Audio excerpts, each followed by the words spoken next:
विवेकवाणी। विवेकवाणी teachings of Swami Vivekananda इस अंग्रेजी ग्रंथ का हिंदी अनुवाद है। विभिन्न विषयों पर स्वामी विवेकानंद जी के विचार इस पुस्तक में समाविष्ट हुए हैं। इस ग्रंथ को हम स्वामी जी के विचारों का प्रतिनिधि ग्रंथ कह सकते हैं। मनुष्य। सब प्रकार के शरीरों में मानव शरीर ही श्रेष्ठतम है। मनुष्य ही श्रेष्ठतम जीव है। मनुष्य सब प्रकार के प्राणियों से यहां तक कि देवादि से भी श्रेष्ठ है। मनुष्य से श्रेष्ठतर कोई और नहीं। देवताओं को भी ज्ञान लाभ के लिए मनुष्य देह धारण करनी पड़ती है। एकमात्र मनुष्य ही ज्ञान लाभ का अधिकारी है, यहां तक कि देवता भी नहीं। यहूदी और मुसलमानों के मतानुसार ईश्वर ने देवदूत और अन्य समुदाय सृष्टियों के बाद मनुष्य की सृष्टि की, और मनुष्य के सृजन के बाद ईश्वर ने देवदूतों से मनुष्य को प्रणाम और अभिनंदन कराने के लिए कहा। इब्लिस को छोड़कर बाकी सबने ऐसा किया।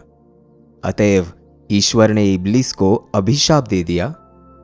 इससे वह शैतान बन गया। इस रूपक के पीछे यह महान सत्य निहित है कि संसार में मनुष्य जन्म ही अन्य सब की अपेक्षा श्रेष्ठ है।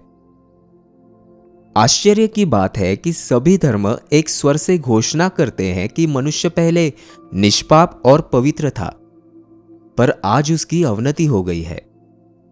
इस भाव को फिर वे रूपक की भाषा में या दर्शन की स्पष्ट भाषा में अथवा कविता की सुंदर भाषा में क्यों ना प्रकाशित करे, पर वे सबके सब अवश्य इस एक तत्व की घोषणा करते हैं। अतएव मनुष्य का प्रकृत स्वरूप एक ही है, वह अनंत और सर्वव्यापी है, और यह प्रातिभासिक जीव मनुष्य के इस वास्तविक स्वरूप का एक सीमाबद्ध भाव मात्र है। इसी अर्थ में पूर्वोक्त पौराणिक तत्व भी सत्य हो सकते हैं कि प्रातिभासिक जीव, चाहे वह कितना ही महान क्यों न हो, मनुष्य के इस अतीन्द्रिय प्रकृत स्वरूप का धुंधला प्रतिबिंब मात्र है। अतएव मनुष्य का प्रकृत स्वरूप यानी आत्मा कार्यकारण से अतीत होने के कारण, देशकाल से अतीत होने के कारण अवश्य मुक्त स्वभाव है। वह कभी बद्ध नहीं थी, न ही कभी बद्ध हो सकती थी। यह प्रातिभासिक जीव, यह प्रतिबिंब देशकाल निमित्त के द्वारा सीमाबद्ध होने के कारण बद्ध है, अथवा हमारे कुछ दार्शनिकों के भाषा में प्रतीत होता है मानो वह बद्ध हो गई है, पर वास्तव में वह बद्ध नहीं है। संपूर्ण शास्त्र एवं विज्ञान मनुष्य के रूप में प्रकट होने वाली इस आत्मा की महिमा की कल्पना भी नहीं कर सकते। यह समस्त ईश्वरों में श्रेष्ठ है। एकमात्र वही ईश्वर है जिसकी सत्ता सदैव थी, सदैव है और सदैव रहेगी। आदमी भ्रमवश अपने से बाहर विभिन्न देवताओं की तलाश में रहता है, पर जब उसके अज्ञान का चक्कर समाप्त होता है तो वह पुनः लौटकर अपनी आत्मा पर आ टिकता है। जिस ईश्वर की खोज में वह दर दर भटकता रहा, वन प्रांतर तथा मंदिर मस्जिद को छानता रहा, जिसे वह स्वर्ग में बैठकर संसार पर शासन करने वाला मानता रहा, वह कोई अन्य नहीं बल्कि उसकी अपनी ही आत्मा है। वह मैं है और मैं वह, मैं ही ब्रह्म हूं। जो आत्मा है वही ब्रह्म है। मेरे इस तुच्छ मैं का यानी अहम का कभी अस्तित्व नहीं रहा।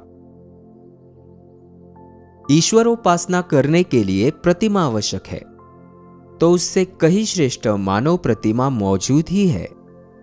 यदि ईश्वरोपासना के लिए मंदिर निर्माण करना चाहते हो तो करो, किंतु सोच लो कि उससे भी उच्चतर, उससे भी महान मानव देह रूपी मंदिर तो पहले से ही मौजूद है।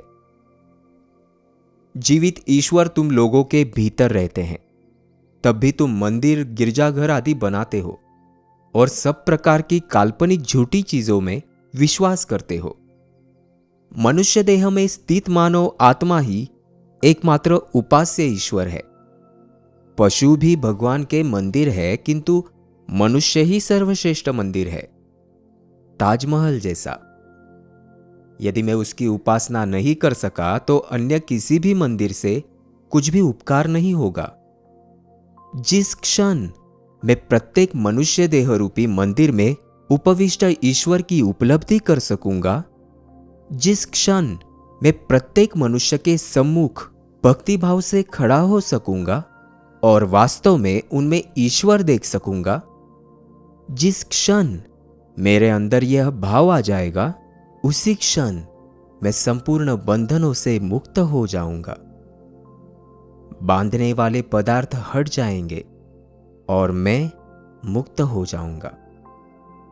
यह आदर्श अवस्था वह है जिसमें मनुष्य का अहम भाव पूर्णतया नष्ट हो जाता है, उसका स्वत्व भाव लुप्त हो जाता है।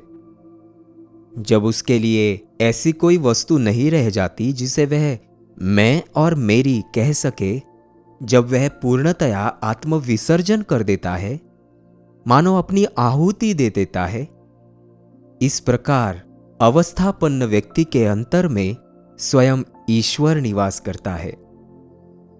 क्योंकि ऐसे व्यक्ति की अहम वासना पूर्ण रूप से नष्ट हो गई है, एकदम निर्मूल हो गई है। यह है आदर्श व्यक्ति। जिस परिमाण में मनुष्य इंद्रिय परायणता को छोड़कर उच्च अवस्था जगत में अवस्थान करने का सामर्थ्य प्राप्त कर लेता है, जिस परिमाण में वह विशुद्ध चिंतन रूपी प्राणवायु फेफड़ों के भीतर खींचने में समर्थ हो जाता है, तथा जितने अधिक समय तक वह उस उच्च अवस्था में रह सकता है, केवल इसी आधार पर उसका विकास आंका जा सकता है। पहले हमें ईश्वर बन लेने दो, तत्पश्चात दूसरे को ईश्वर बनाने में सहायता देंगे। बनो और बनाओ, यही हमारा मूल मंत्र रहे।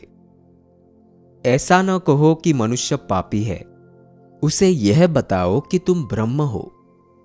यदि कोई शैतान हो तो भी हमारा कर्तव्य यही है कि हम ब्रह्म का ही स्मरण करें, शैतान का नहीं। जब तुम अपने आप को शरीर समझते हो, तुम विश्व से अलग हो। जब तुम अपने आप को जीव समझते हो, तब तुम अनंत अग्नि के एक स्फुल्लिंग हो। जब तुम अपने आप को आत्मस्वरूप मानते हो, तभी तुम विश्व हो। चालाकी से कोई बड़ा काम पूरा नहीं हो सकता। प्रेम, सत्यानुराग और महान वीर्य की सहायता से सभी कार्य संपन्न होते हैं। तत्कुरु पौरुषम, इसीलिए पुरुषार्थ को प्रकट करो। हम नियम नहीं चाहते, हम चाहते हैं नियम को तोड़ने का सामर्थ्य। हम नियमों से बाहर चले जाना चाहते हैं। यदि तुम नियमों से बंधे हो तो मिट्टी के ढेले की भांति निर्जीव हो। प्रश्न यह नहीं है कि तुम नियमातीत हो या नहीं, किंतु यह धारणा कि हम नियमातीत है समस्त मानव इतिहास की आधारशिला है। प्रत्येक मनुष्य पहले से ही अनंत है। केवल इन सब विभिन्न अवस्था चक्र रूपी द्वारों या प्रतिबंधों ने उसे बद्ध कर रखा है। इन प्रतिबंधों को हटाने मात्र से ही उसकी वह अनंत शक्ति बड़े वेग के साथ अभिव्यक्त होने लगती है। योगी कहते हैं कि योगी के अतिरिक्त अन्य सब मानव गुलाम है। खाने पीने के गुलाम, अपनी स्त्री के गुलाम, अपने बच्चों के गुलाम, रुपए पैसों के गुलाम, स्वदेशवासियों के गुलाम, नाम यश के गुलाम, जलवायु के गुलाम, इस संसार के हजारों विषयों के गुलाम। जो मनुष्य इन बंधनों में से किसी में भी नहीं फंसे, वे ही यथार्थ मनुष्य है, यथार्थ योगी है। प्रत्येक मनुष्य के लिए उसके अपने वर्तमान उन्नति क्षेत्र के भीतर स्वयं को उन्नत बनाने के लिए अवसर विद्यमान है। हम अपना नाश नहीं कर सकते। हम अपने भीतर की जीवन शक्ति को नष्ट या दुर्बल नहीं कर सकते, परंतु शक्ति को विभिन्न दिशा में परिचालित करने के लिए हम स्वतंत्र हैं।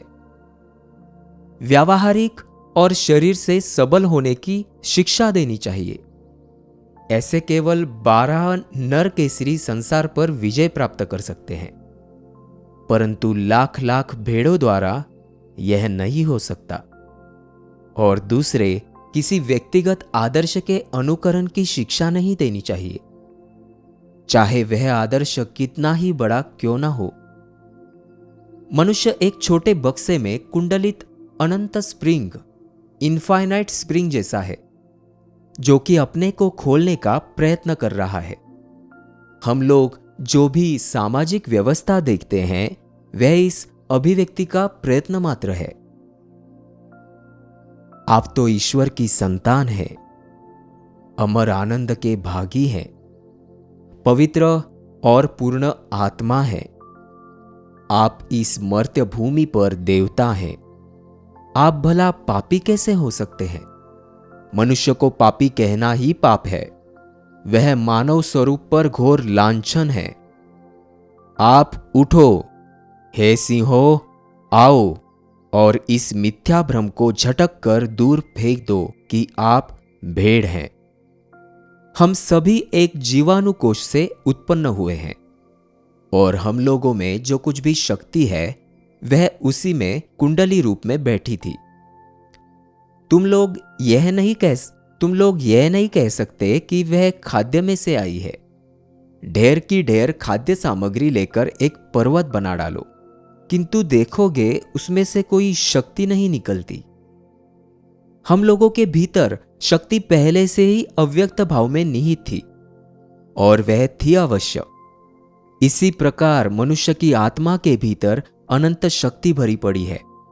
मनुष्य को उसका ज्ञान हो या न हो, उसे केवल जानने की ही अपेक्षा है। धीरे धीरे मानो वह अनंत शक्तिमान दैत्य जागृत होकर अपनी शक्ति का ज्ञान प्राप्त कर लेता है। और जैसे जैसे वह सचेतन होता जाता है वैसे वैसे एक के बाद एक उसके बंधन टूटते जाते हैं, श्रृंखलाएं छिन्न भिन्न हो जाती है। और वह दिन अवश्य ही आएगा जब वह अपने अनंत शक्ति के पूर्ण ज्ञान के साथ अपने पैरों पर खड़ा होगा। आओ हम सब लोग उस महिमामयी निष्पत्ति को शीघ्र लाने में सहायता करें।